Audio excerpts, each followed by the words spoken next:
Transportation Department ipinatigil muna ang onboarding ng bagong TNVS drivers at motorcycle taxi riders matapos malamang sumobra na sila sa itinakdang bilang.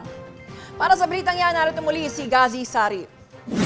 Ipinag-utos ng Department of Transportation o DOTR sa LTFRB ang pagpapatigil sa pagtanggap ng mga bagong TNVS drivers at motorcycle taxi riders matapos madiskobring may ilang kumpanya na lumagpas na sa itinakdang bilang ng kanilang mga driver at rider.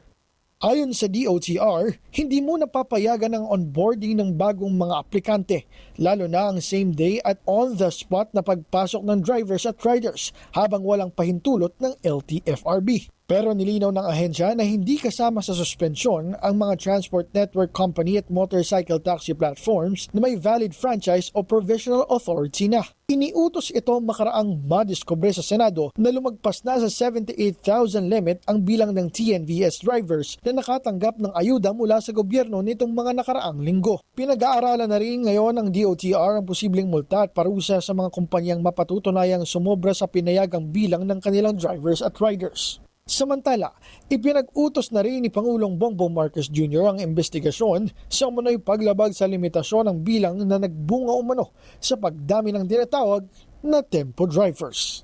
Para sa DATV News, ako si Gazi Sarip, nag-uulat.